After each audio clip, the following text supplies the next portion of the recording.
Today on Manaw at the Table, I'm delighted to be joined by Julie Beckham, AVP and Financial Education Development and Strategy Officer at Rockland Trust.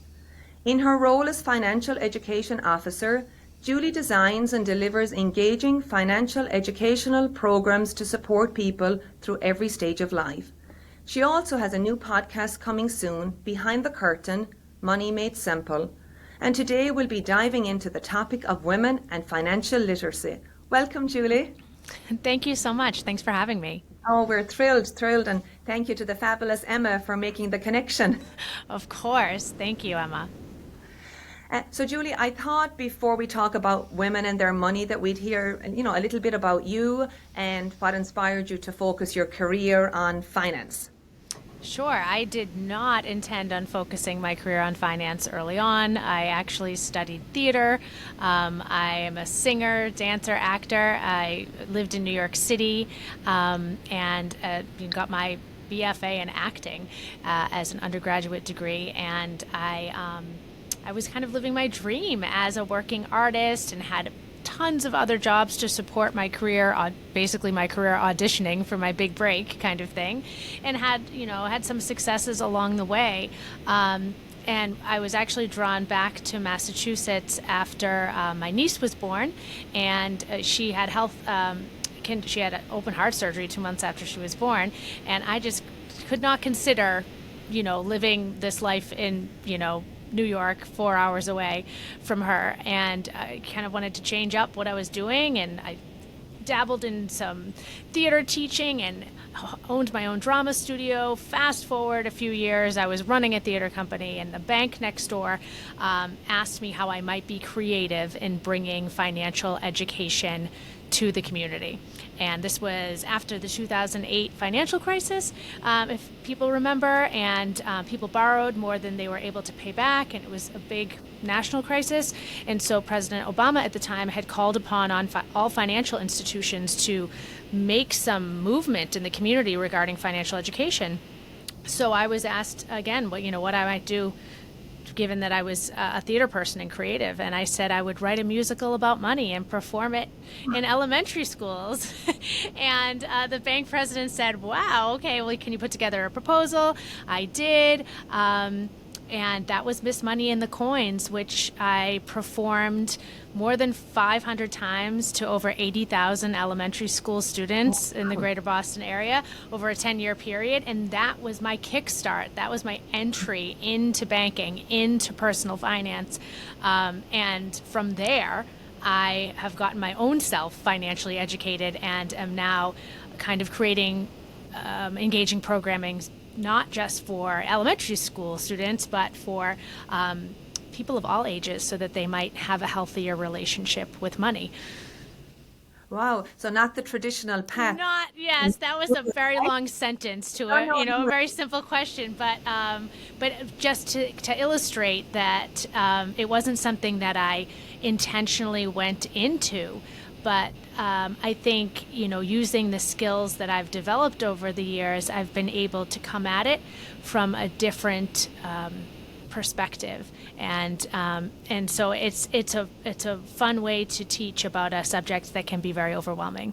Oh yeah, for sure. And I think it's such a taboo subject too. So I think that's a good segue for us. So our conversation today, we're going to focus on women. I know you focus on people of all stages of life, but for the interest of our audience, we're going to focus on women and their money. So do you think, Julie, it's still such a taboo subject for women?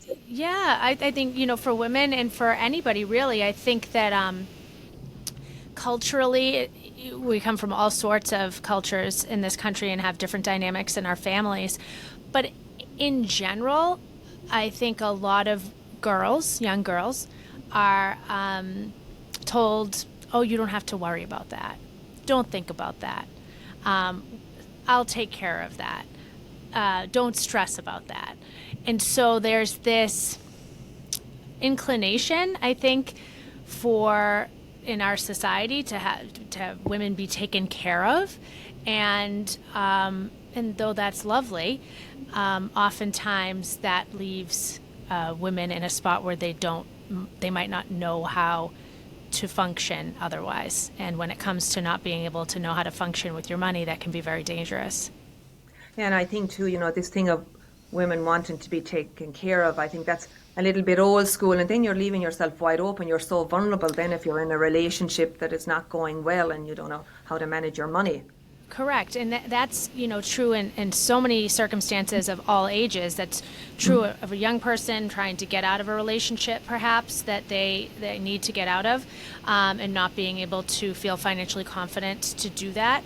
And then, unfortunately, on the other end of the spectrum, women outlive their male counterparts more often than not, and are left to deal with the fallout of what they might have perceived to have been organized and set up for success, and more often than not, it's not that way. And then they're left with, some pieces to pick up that they might not be equipped to deal with. Right, and very overwhelming for them. So maybe if we kind of, start at the beginning then for, maybe a young high school girl or maybe even younger. So kind of what are the practical steps, we can take to, I guess, kind of normalize talking about money? Sure. Since we are talking about women and things, I just think we need to normalize the fact that statements like, "Oh, I'm just going to marry rich," like that, that has become, it's kind of just a thing. Like, "Oh, I'm just going to marry somebody," and it's as a joke, but it stems from something. It stems from, and it's not realistic, and it's often dangerous. And it's not usually a good end of the story. So I think that's one way to normalize that. Like, oh no, that's really that's a funny thing that people used to say, but no.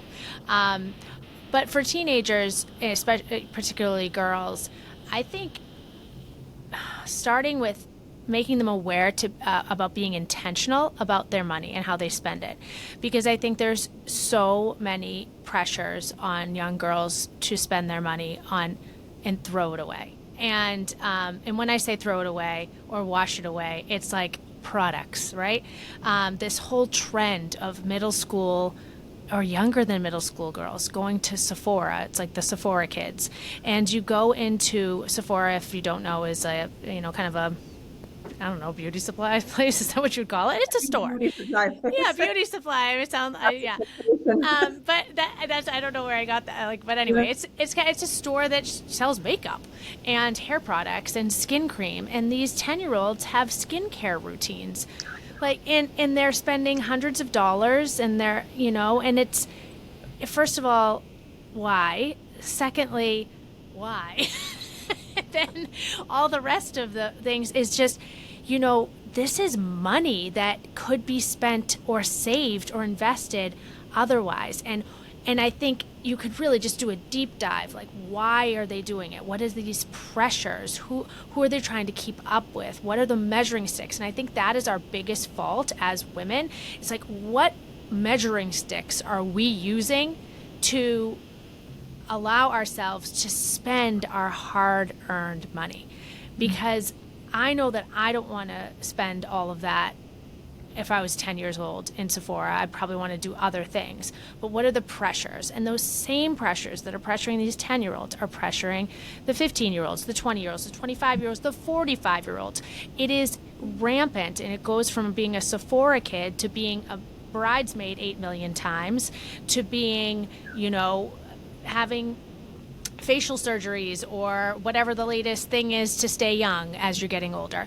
So these things, I think that we need to teach our young girls that, they don't need to improve upon these things of themselves. They need to, or I hope that they would, seek education and experiences and anything else that enriches their lives, relationships, friendships, but not these surface things that are marketed to them to keep them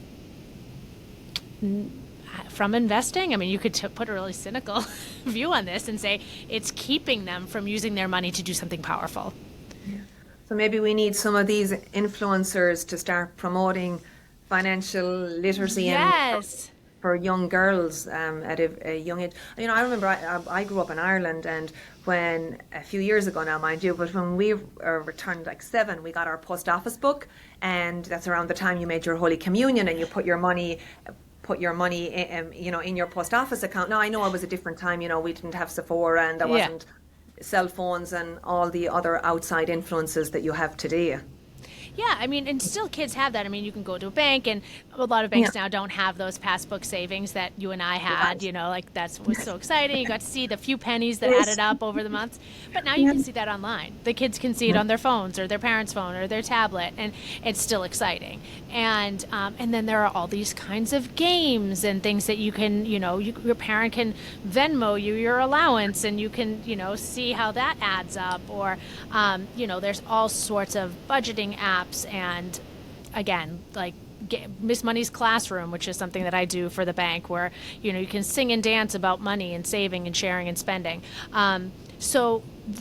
There's opportunity out there. I mean, that's the thing, is we have the world literally at our fingertips. We can I know. create fun, engaging experiences for ourselves, but on the other end, we also have the opportunity to spend at our fingertips at any point in the day. And that's something that's obviously changed since when we were kids. And I think it's just tempting. Like, well, why? Why can't I get this? Why can't I get this? And I think it's draining on parents to constantly, you know how it is, to say no. And then to say no at the rate at which kids are being marketed to every single second about everything. It's exhausting. So I think that parents, have a tough job to keep that at bay. And I think that, women in general, just really, we need to kind of support each other, and girls, like, and say, like, no, enough is enough. I don't need to spend money on this. I'd rather save it. I'd rather invest it. I'd rather build a business with it. Like, save for a down payment, whatever it is, pay back my college loans. Those are the things that, can be powerful and can be life changing. And unfortunately, like, there's just a lot of different lessons going to young girls and teenagers and young women. So I suppose then, Julie, it's all about, you know, starting that conversation as early as possible with the young girls. Yeah, again, it's kids are curious about money. I mean, I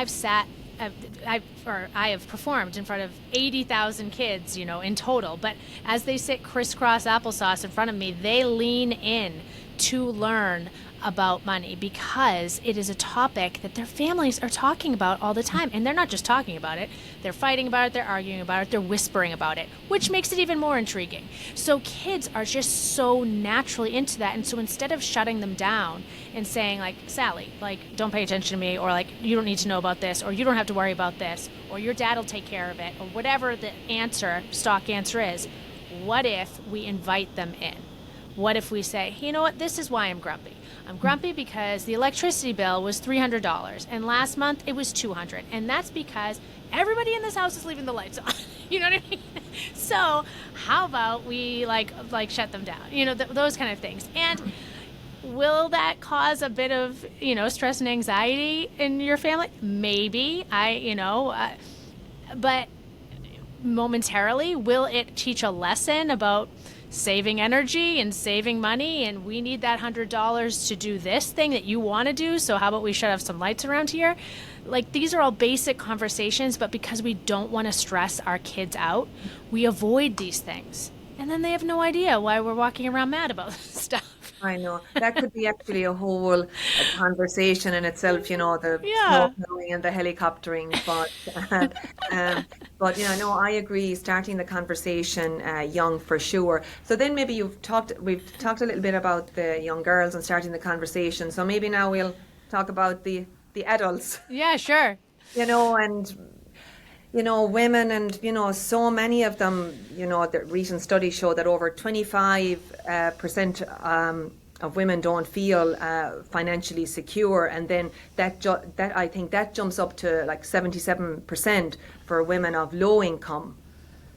So I mean, what do you think is going on, Julie? Well, we live in a very expensive time, a very expensive area, and as women, many of whom are supporting themselves, and maybe supporting themselves and other generations, whether they're their own children or their parents,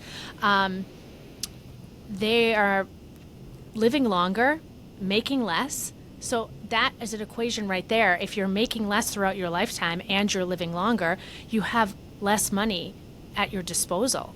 And if you're doing that without a male counterpart, there's no evening out of this situation. And so all of it's on you. And so when we talk, you give those statistics, it's not surprising. I would actually think that it would be higher because, we're not given these skills. We're not taught personal finance in schools. Nationwide, up to 30 states now are making personal finance a graduation requirement in high schools, but many of those states won't be implemented until the year 2030, 2031. Massachusetts does not have this requirement yet. And so we're graduating people without these skills. We're putting them into the workforce where everything's overpriced. There's a housing crisis. There's so much going on. So of course money is a stressor. And then you add to it that women are often depended on to be the caretaker of families. So then they have to take extra time off. And then statistically, paid 80% to what a male is paid in the same role. So there's constantly the battle for that pay equity. And you have all of that. And then you have the what we call the pink tax, all the things that women have to pay for that men might not have to, which is, includes everything from feminine products to, makeup and all the things that we're expected to keep up with. So it's not really surprising. And that's what makes it even more important that, we kind of do deep dives on our own personal finance journeys. Yeah, and I think, we think it's just balancing the checkbook, but it's a lot more. It's, and it's a lot more. And also we're shamed. We're shamed into oh, well, you got your nails done again, or oh, you got a latte today, so it's you can't do the, if you go to delve into personal finance, you might find some experts who are telling you you're doing it all wrong. And you're like, okay, well, I didn't know. So how can I learn this without feeling terrible about myself? And kind of start from scratch? Or how can I create my list of financial priorities and compare it to what you think I should do? And let's even this out. Let's figure it out, because someone might, again, back to that measuring stick, how my financial priorities might be very different from yours. Mm-hmm. And so if I'm going to talk to someone about getting my financial life in order, like a financial advisor or something, how can I meet with someone who can meet me where I am and understands what my journey has been and where I want it to go, and will do that with me? I just spoke for my new podcast, Behind the Curtain, Money Made Simple. I spoke to one of my colleagues at Rockland Trust, who's is in the investment management group, and she's a financial advisor. And she confirmed that you have to like the person that you're talking to. That's really important, because personal finance is personal. And so, you have to, when you seek this advice, you don't have to be afraid of saying yeah, I didn't like that guy. Or I didn't like that woman. They felt judgy to me. They didn't understand me. I'm going to go find someone else. This isn't as cut and paste or black and white as I feel like a lot of people make it out to be. You have to make more money than you spend. Of course that is going to even out your budget. But how are you going to do that? And in what ways? And and how is that going to affect your life and everything around you? So I think that's also what I think that women need to embrace, is that their journey is their journey, and they shouldn't be ashamed of it. However they got to where they are, it's done. And if they need some help or guidance moving forward to make things a more peaceful or less stressful financial life, they're capable of doing that. They might need some help, and that's okay. And they might need to change some things up, and that's okay. But they don't need to apologize for what has been, because it's done. And, if the resolve is to get organized now, then concentrate on that. And I just think that so many times, there's a lot, like a whole bucket of shame that gets poured on you when you try to kind of be financially vulnerable and ask for help. But yeah, and I think you have just phrased it lovely, Julie, about the shame, because you hear a lot of these gurus on cable TV, or even on podcasting, don't have that latte, don't get your nails done, and you shouldn't do get your hair done, but you have to live. You have to live. And, I'm maybe I'm doing the same thing by saying, oh, the 10-year-old should not be spending $200 at Sephora. Right. Don't think that's the same thing, but maybe I'm doing that. So, but the thing is that, that if when the child is old enough to make her own financial decision, and that is what brings her the most joy, then do it and cut something out that doesn't bring you joy, and because you might have that option to do that, and you might be doing 10 things that seem financially okay to do, but they bring you no joy whatsoever. So cut those things out and keep the things that bring you joy. And I think that's where the talking about it comes into play, because just because if you like getting your nails done and I think it's a waste of time and money, then I shouldn't do that with you. Like, hey, Martina, like, I want to spend time with you, but let's just come over and I'll make dinner after you get your nails done, because I just don't want to spend money on that. Okay, that's not dissing you. You like spending money on that. You like the way you feel afterwards. I don't. I feel guilty, and I chip them immediately. So I think that we just have to be more confident making those choices. Like, if brunch has become a thing with your friend group, and you're like, gosh, I just can't drop $75 every Sunday, then say it. Because I'm saving for this, or I want to do this, or I just don't like that. Let's do something else. And I think that we're all nervous that we won't have any friends, or we'll get kicked out off the island of the friend group or something. But really, I think it might be really, I don't know, like a breath of fresh air. And when you speak the truth about where you are financially. But I think, doesn't it go back then to kind of, the opening question about the taboos? So it's all about, the conversation, and I guess, so having more confidence around our finances and, the future of our finances. Yes, and I think also just having confidence, I guess, in your relationships with your friends and family, knowing that they'll support you if you say, I actually can't. Maybe it's I can't afford to do it, or maybe it's I don't want to spend my money on that because it's not that important to me. What's important to me is getting together with you. What can we do that's less expensive? Okay. And, we are a more educated workforce, we don't have as many, stay-at-home moms, and people are out in the workforce and are, accumulating more wealth. But then of course, much of our money is managed by, men. Yeah, it is still very male dominated. Mm-hmm. Right. So, how do you think, women can, gain more confidence there? It's a very dominated by the financial sector. I think that if you're seeking a female voice in this space, you will be able to find it. And, it's not as dominated as it once was. And so I think if that's important to you, but more importantly, I just think it's important to be able to find someone who you can talk to honestly, whether that's male or female. And I think that that you can interview several people before pulling the trigger to have anybody manage your finances, and I think that you should. I do think that it's very important that you feel comfortable, and I think many of us are faulty in this anyway. You go to a doctor, you're I wouldn't tell my doctor that. You should be able to tell your doctor something that's bothering you.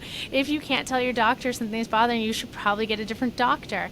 And I think that's the truth with your accountant, if you have a lawyer for any reason, and especially your financial advisor. If you can't say yikes, I'm in $25,000 credit card debt, and I owe this person money and I don't understand this concept. If you can't admit that to your financial advisor, then you should probably get a different one, because they need to see all of that in order to help you reach your financial goals.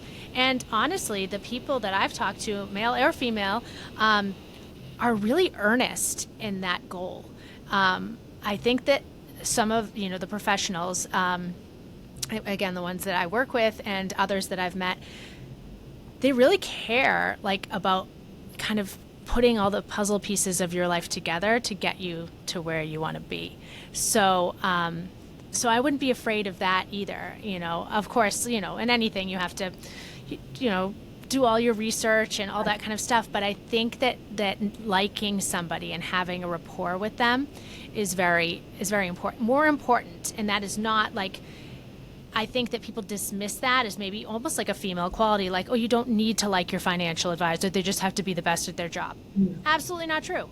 It's not true, and I've had it confirmed to me from a financial advisor that you really should like them, because if you don't like them, you're not going to listen to them, you're not going to feel comfortable or get vulnerable with them, share your goals and dreams, and those are the things that you want to achieve. Yeah, but it's interesting. I think people think that it's more transactional. Let them be good at their job and get to the end result, and whether I like them or not, it doesn't matter. But clearly, it's a huge factor. I think it is, and I think for women, I think it needs to be, because I don't think you'll ever feel really comfortable just leaving it to someone you think that is, they say they know what they're doing. Right. That's just not a great place to be at. No, not good, and not good to, then you don't question it, so you could, right, leaving yourself wide open. And I think it's also important, to make yourself vulnerable, to ask the questions, to know that you don't have to know everything. You have a job and have a family and a life. This other person's job is to manage the finances. So that's just one of your things that you're trying to do. That's their main job. So I think that you need to know that you don't need to know everything, and that also you have the power to learn. You can learn from this advisor, but you can also learn from this advisor and through books and through podcasts and through reading articles and through talking to friends. So again, there's just so much information out there. I just think that we've been conditioned to think we don't need to worry about this. Let someone else take care of it. I'm not good at this, all that kind of stuff. And those are the things we need to dispel. And you just mentioned, about podcasts and, all the different, I guess, tools that are out there. So maybe you just want to talk a little bit about your podcast coming up, Julie, and kind of what inspired you to create the podcast? Sure. Yeah, so at the bank, I've been fortunate enough to be able to create fun and engaging ways to learn about money. And I talked a little bit about that musical, which is online for kids and families, Miss Money's Classroom. And the podcast was a way to do something fun and engaging for adults. And I started in COVID with a podcast called No Shame in This Money Game. And I did 41 episodes, and it was great. But I really wanted to take a break and kind of look at what we've created and lean into what really worked. And so we are relaunching with Behind the Curtain, Money Made Simple.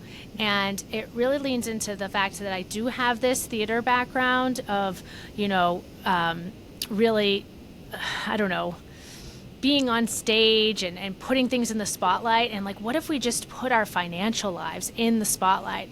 What if we ripped open the curtain and all the things that are being gate kept, can we say that in the past tense, from us as when it comes to learning about money, and really just reveal that and use my experience demystifying this complicated jargon by having experts on to talk about a slew of different personal finance topics, so that our audience could really kind of dissect this with us and take that into their personal lives, and in the hopes that it will pique the curiosity so that they will find the book, read the article, take the class, talk to the person, and put their finance, have the courage to put their finances center stage. And I think that's like the most exciting thing about it, because I think being an actor, being a performer takes courage, takes a certain amount of chutzpah, takes a certain amount of like I'm out here, I don't know my lines, I don't know the steps, but I'm going to do it anyway. And I think that's what we all have to do with our money management. We don't know the lines, we don't know the steps, but we're gonna go out on stage, put on the shoes and the costume, and smile and say, let's try this. And I think that's what I'm trying to do, and get people to kind of put themselves in that scenario and learn a little bit. Right, and a fun approach to it. Whoever thought we'd say finances, money, and fun? I know, right? But I think I always say I think I watched a lot of Sesame Street when I was a kid, because you can make anything fun. You really can. And I don't think that has to stop with kids. Just 'cause I'm not singing about money in this podcast, but I am trying to make it fun and interesting and engaging. Right.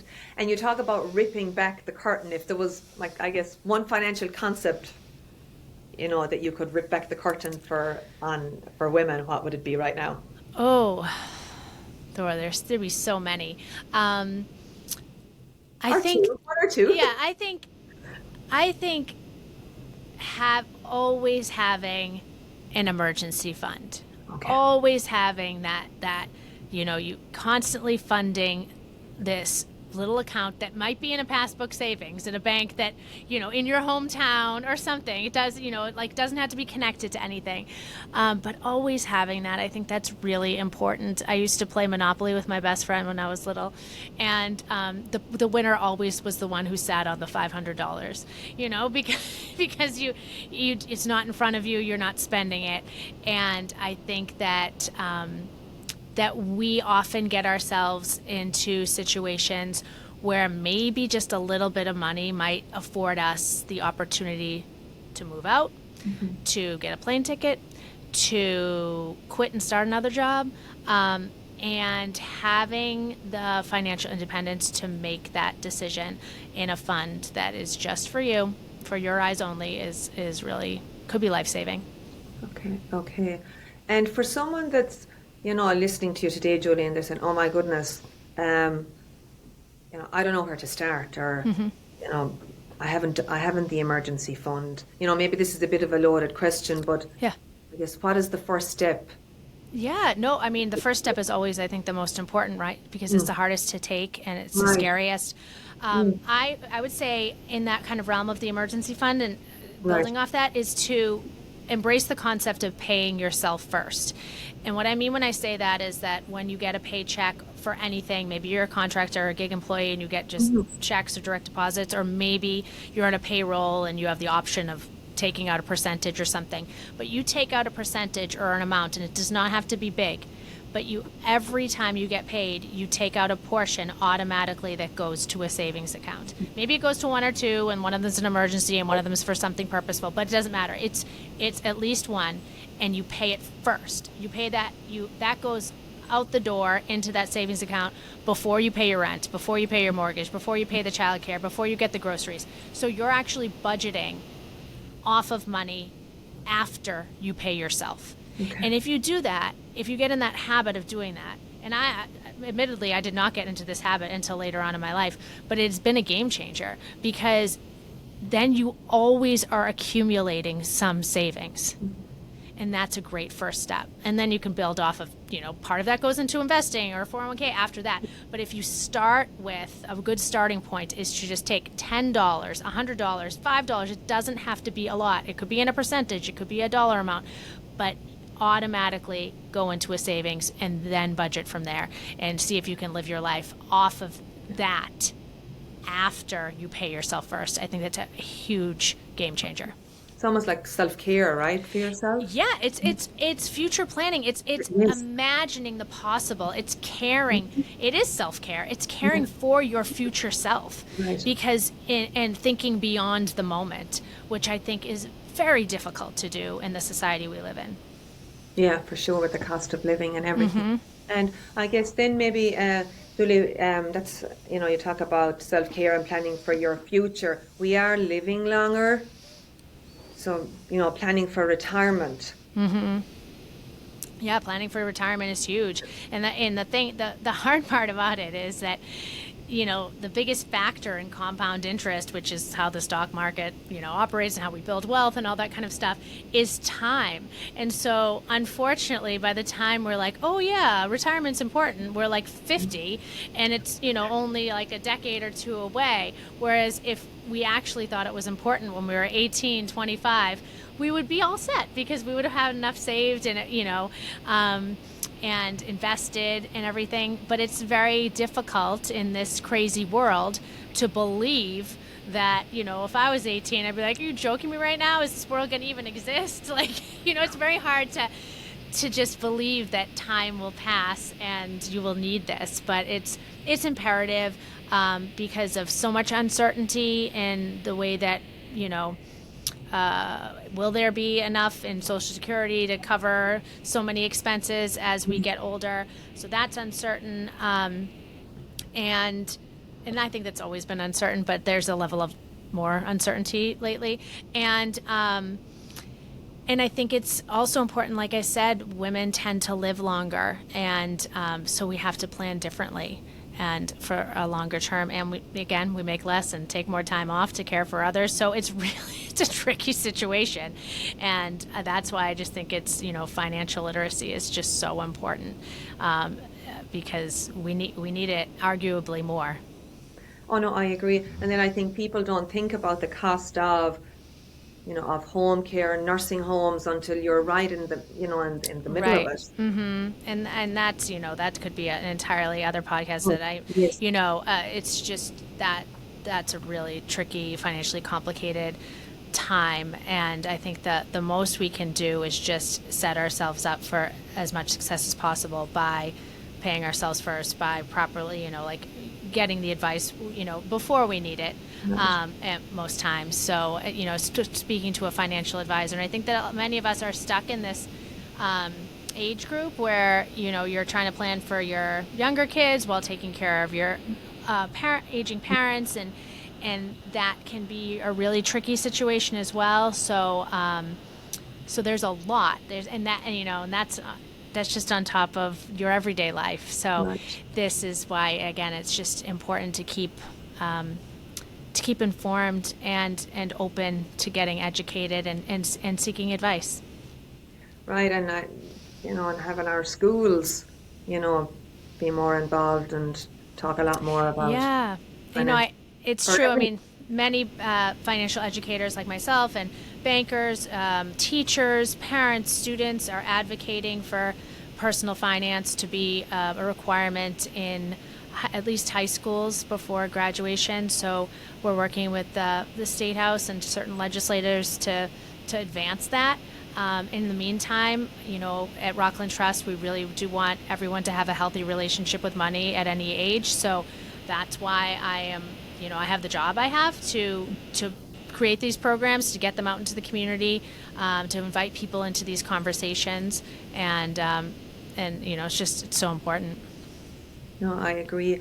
And before we wrap up, Julie, if there was one piece of, I don't know, financial wisdom or a money mantra for women and actually indeed everyone listening, what would yours be? Well, I think my stock answer really is pay yourself first, Okay. but I did speak about that already. So I guess I would just say, be open to talking about money, like bring it into conversations, and not in like a boasting kind of way, like just be, but have it be a factor in the decisions that you make as a family, and not a factor like we can and can't do this, but just talking about it so that it normalizes the fact that it is it is in there. It's in your brain. It is in our brains most of the time, financial decisions or the financial consequences of decisions. And so it's taking up a lot of space. And what if we just aired it out a little bit more? Yeah. Okay, great. I agree, having the conversation. Definitely. All right. Thank you, Julie, for joining us and for sharing your insights on financial literacy and the importance of paying yourself. Thank you. And thanks for inviting me into this conversation.